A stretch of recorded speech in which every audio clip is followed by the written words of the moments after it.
श्री दुर्गा सप्तशती प्रारंभ। पहला अध्याय। मेघा ऋष। जय माँ दुर्गा की। मेघा ऋष का राजा सूरत और समाज को देवी की महिमा बताना। महर्षि मार्कंडेय जी बोले, सूर्य के पुत्र सर्वाड़ की उत्पत्ति की कथा विस्तार पूर्वक कहता हूँ, सुनो।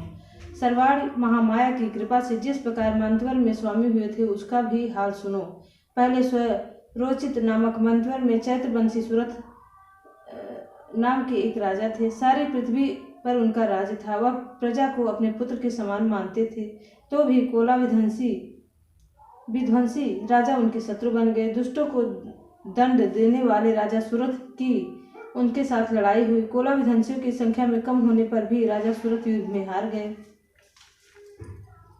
जय माता।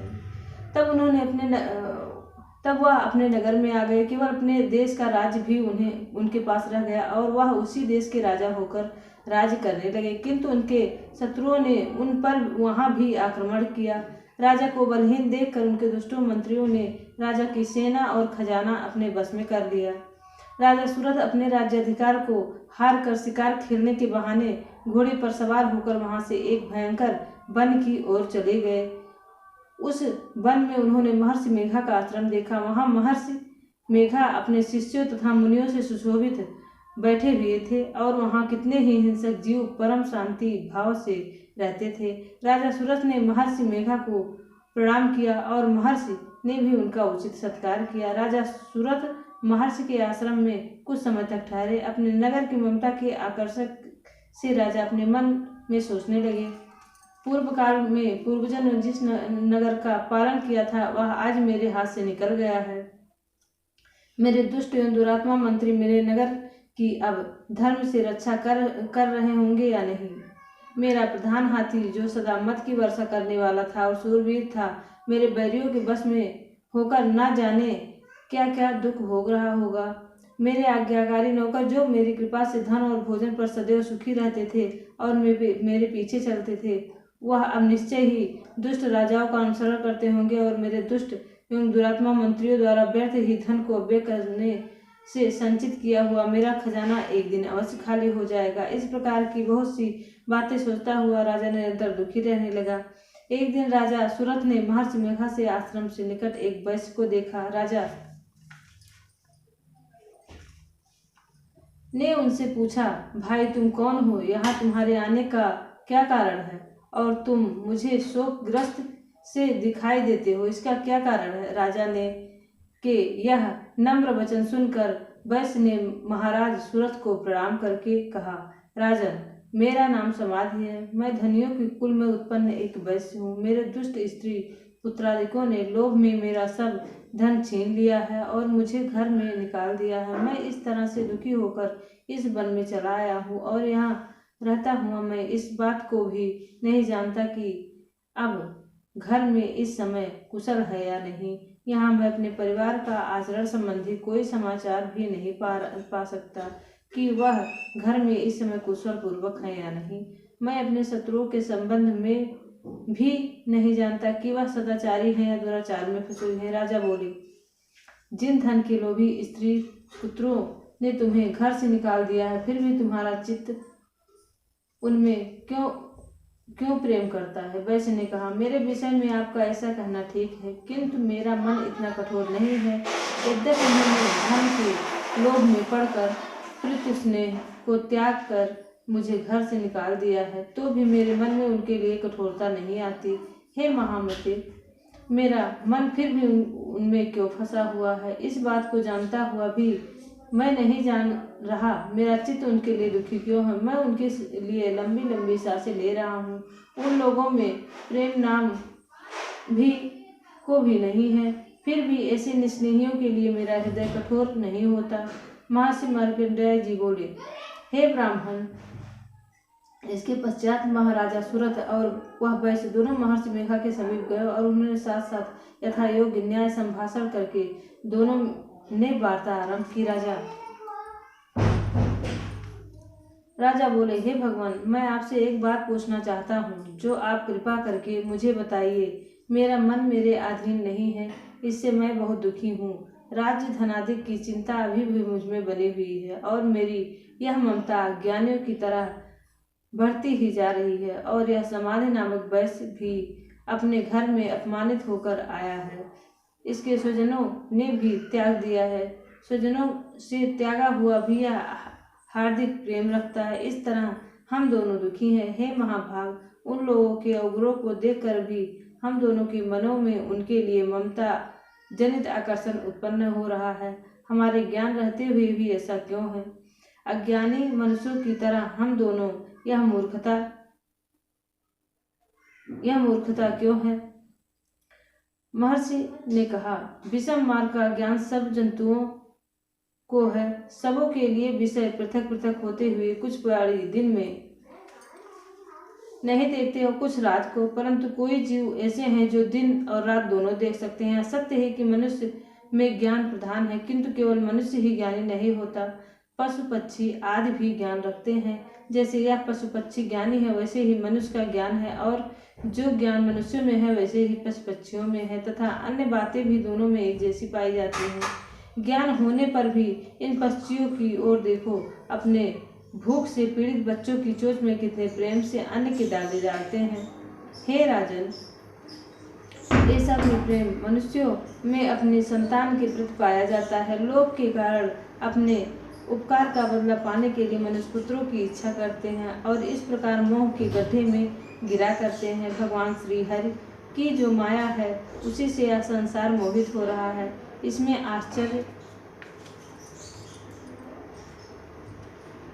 की कोई बात नहीं है, क्योंकि वह भगवान विष्णु की योग निद्रा है। यह माया ही तो है जिसके कारण संसार मोह में जकड़ा हुआ है। यही महामाया भगवती देवी ज्ञानियों को चित्त को बलपूर्वक खींचकर मोह में डाल देती हैं और उसी के द्वारा संपूर्ण जगत उत्पत्ति होती है। यही भगवती देवी प्रसन्न होकर मनुष्य को मुक्ति प्रदान करती हैं। यही संसार के बंधन का कारण है तथा यही संपूर्ण ईश्वरों की स्वामिनी है। महाराजा सूरत ने पूछा, भगवान, यह देवी कौन है जिसको आपने महामाया कहते हैं? हे ब्राह्मण, वह वैसे उत्पन्न हुई, उसका कार्य क्या है?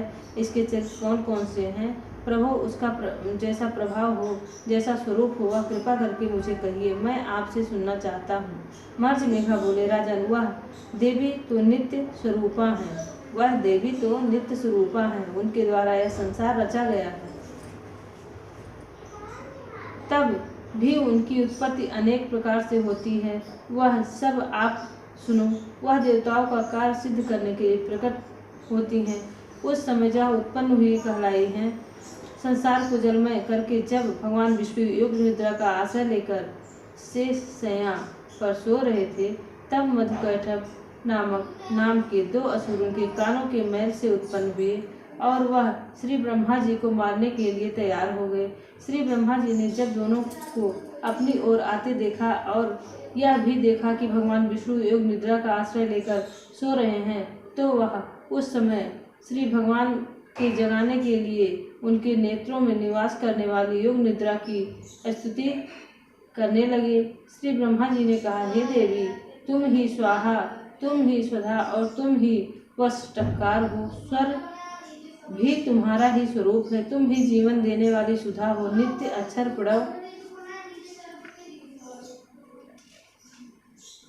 के आकार, उकार, मकार, इन तीनों में माताओं के रूप में तुम ही स्थित हो। इसके अतिरिक्त बिंदु पथ अर्धमात्रा है जिसका कि विशेष रूप से उच्चारण नहीं किया जाता। हे देवी, वह भी तुम ही हो। हे देवी, संध्या, सावित्री तथा परम जननी तुम ही हो। तुम इस विश्व को धारण करने वाली हो। तुमने इस जगत की रचना की है और तुम ही इस जगत का पालन करने वाली हो और तुम ही कल्प के अंत में सबको भाषण भक्षण करने वाली हो। हे देवी, जगत की उत्पत्ति के समय तुम सृष्टि रूपा होती हो, पालन काल में स्थित रूपा हो और कल्प में के अंत में संहार रूप धारण करती हो। तुम ही महाविद्या, महामाया, महामेघा, महारात्रि और मोहिरात्रि हो। श्री ईश्वरी और बुद्ध स्वरूपा बुद्धि भी तुम ही हो। लज्जा, तुष्टि, शांति और क्षमा भी तुम ही हो। तुम खड्गधारिणी, शूलधारिणी, घोर रूपा तथा गदा, चक्र, शंख और धनुष के धारण करने वाली हो। वाण, भुसुंडी और परिध यह भी तुम्हारे ही अस्त्र हैं। तुम सौम्य और सौम्यांतर हो। यही नहीं बल्कि जितनी भी सौम्य तथा सुंदर वस्तुएं इस संसार में है, उन सबसे बढ़कर सुंदर तुम ही हो। पर और अपर सब सबसे पर रहने वाली सुंदर तुम ही हो। हे सर्व स्वरूपे देवी, जो भी सत असत पदार्थ है उसमें जो शक्ति है वह तुम ही हो। ऐसी अवस्था में भला तुम्हारी स्तुति कौन कर सकता है। इस संसार की सृष्टि पालन और संहार करने वाले जो भगवान हैं, उनको भी जब तुमने निद्रा में वशीभूत कर दिया है, फिर तुम्हारी स्तुति कौन कर सकता है। मुझे भगवान विष्णु तथा भगवान शंकर को शरीर धारण करने वाली तुम ही हो, कराने वाली तुम ही हो। तुम्हारी स्तुति करने की शक्ति किसमें है। हे देवी, तुम तो अपने इस उदार प्रभाव के कारण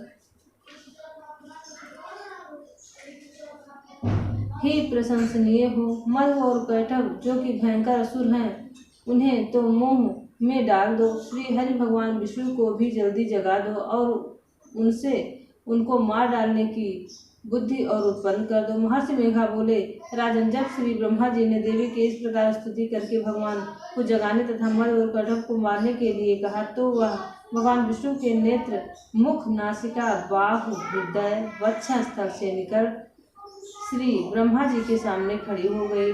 उनका ऐसा कहना था कि भगवान श्री हरि तुरंत जाग उठे और दोनों असुरों को देखा, जो कि अत्यंत बलवान तथा पराक्रमी थे और मारे क्रोध के जिनके नेत्र लाल लाल हो गए थे और जो ब्रह्मा जी का वध करने के लिए तैयार थे।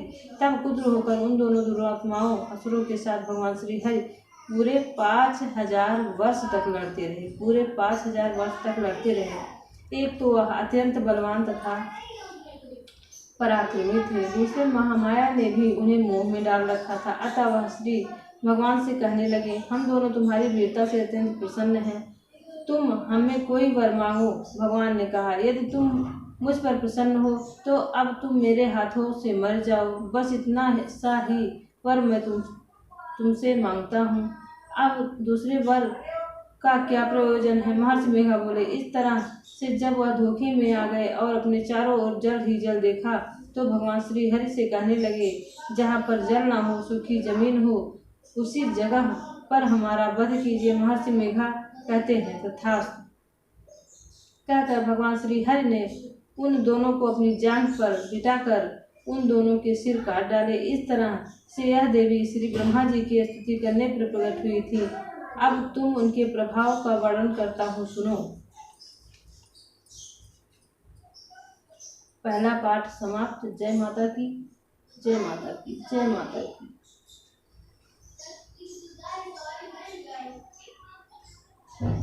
जय माता की, जय माता की, जय माता की।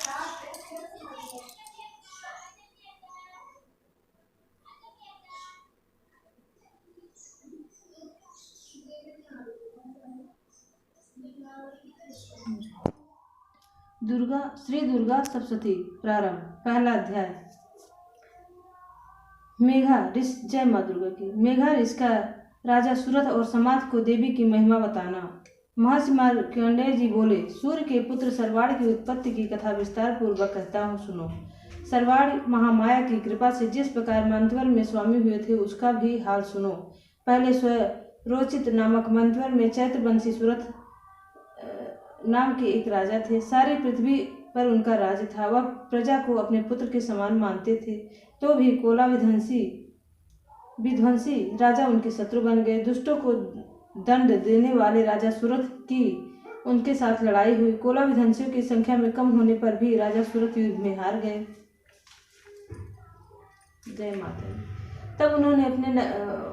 तब वह अपने नगर में आ गए। केवल अपने देश का राज्य भी उनके पास रह गया और वह उसी देश के राजा होकर राज्य करने लगे। किंतु उनके शत्रुओं ने उन पर वहां भी आक्रमण किया। राजा को बलहीन देखकर उनके दुष्टों मंत्रियों ने राजा की सेना और खजाना अपने बस में कर लिया। राजा सूरत अपने राज्याधिकार को हार कर शिकार खेलने के बहाने घोड़े पर सवार होकर वहां से एक भयंकर वन की ओर चले गए। उस वन में उन्होंने महर्षि मेघा का आश्रम देखा। वहां महर्षि मेघा अपने शिष्यों तथा मुनियों से सुशोभित बैठे हुए थे और वहां कितने ही हिंसक जीव परम शांति भाव से रहते थे। राजा सूरत ने महर्षि मेघा को प्रणाम किया और महर्षि ने भी उनका उचित सत्कार किया। राजा सूरत महर्षि के आश्रम में कुछ समय तक ठहरे। अपने नगर की ममता के आकर्षण